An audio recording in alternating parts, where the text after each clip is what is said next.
Welcome to Elevate English. Elevate your English. Elevate your life. If you found this video informative, please like, share, and subscribe to the Elevate English channel. Let's start our story.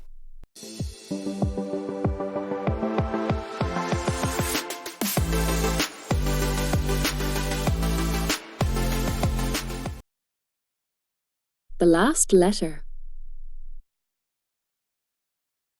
In a small town by the sea, where the waves kissed the shore with a steady rhythm and the salty breeze carried stories of old, there lived a woman named Clara.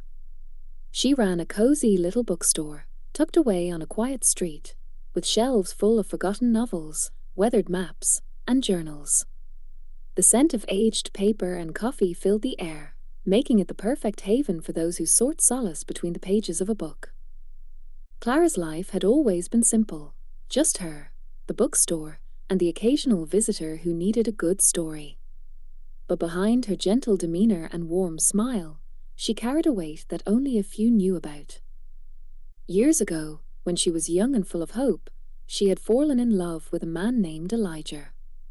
He was a sailor, a wanderer at heart, always chasing the horizon. They met one summer, during one of his short visits home, and what started as a fleeting encounter bloomed into a deep, undeniable connection. Clara was the anchor Elijah never knew he needed, and he was the storm she never thought would pass. They shared long nights on the beach, talking about everything and nothing, dreaming of the future. But eventually, as the seasons changed, so did their paths. Elijah's work took him further away, and the promises of love became harder to keep. He would leave for months at a time, his letters becoming less frequent, his presence a mere memory.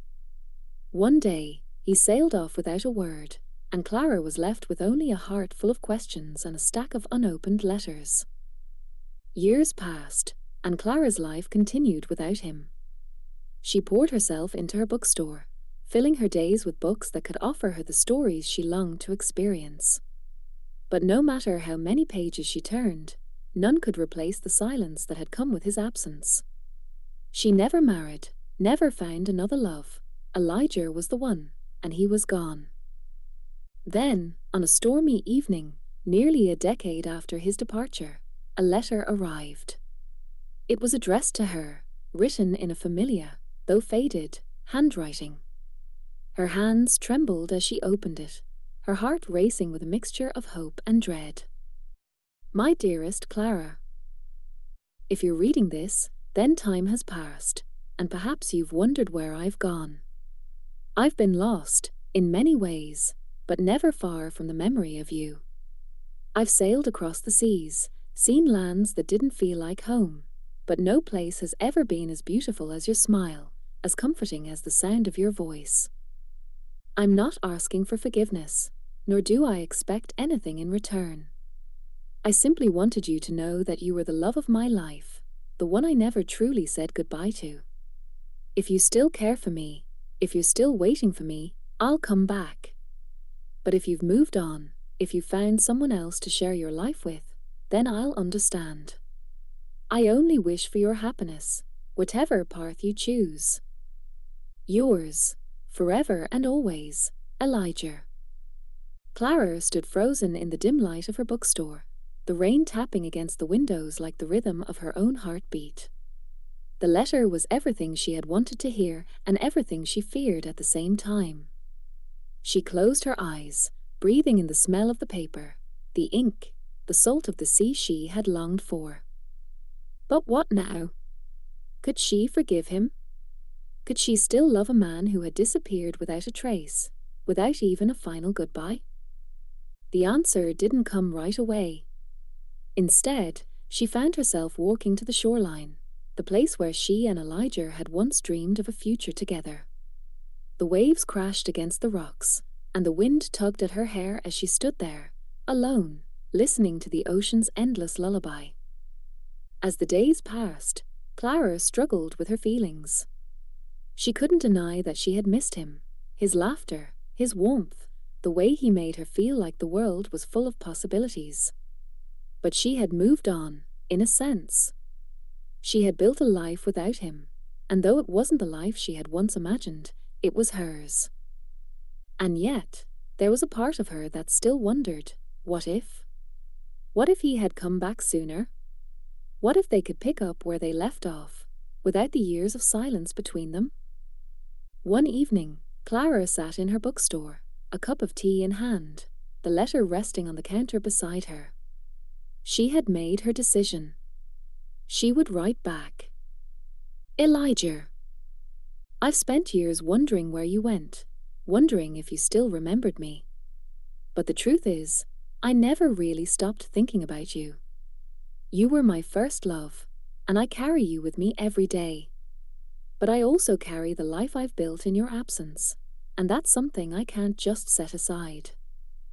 I don't know if we can go back to the way things were, but I do know that I still care for you. Perhaps we can find a new beginning, a new way of being together, even after all this time. But I won't wait for you forever, Elijah. I have to live my life, too. With love, Clara. The letter left her hands the next day, sent across the sea, carried by the same winds that had once brought Elijah to her. Now, it was in his hands, and Clara waited, hopeful, but resolute. Weeks passed, then months, and Clara settled into the rhythm of her life once more. The bookstore, the quiet moments, the slow burn of forgotten dreams reigniting.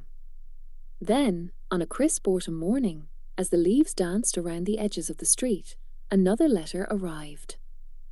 It wasn't from Elijah. Instead, it was from a stranger, a woman named Isabel, who claimed to have known him in the years since he left. Clara's heart sank as she read the letter, each word sinking deeper into her chest. Elijah had passed away, she learned, far from home. He had never come back, never had the chance to explain the years of silence. He had carried his love for Clara to the end, a love that never faded despite the passage of time. Isabel wrote that she had found Clara's letter among Elijah's belongings after his passing, and she felt compelled to reach out. She had never known the full story between them, but it was clear to Isabel that Clara had been the one he had always loved. Clara sat in her bookstore, the letter in her hands, staring out the window at the horizon. The sea had always been a place of promise for her and Elijah. But now, as the sun dipped below the horizon, Clara realized that some stories, no matter how unfinished, were meant to stay that way. She didn't know if she would ever stop loving Elijah or if the grief would ever truly fade. But she knew one thing: love wasn't always about having the answers or a perfect ending.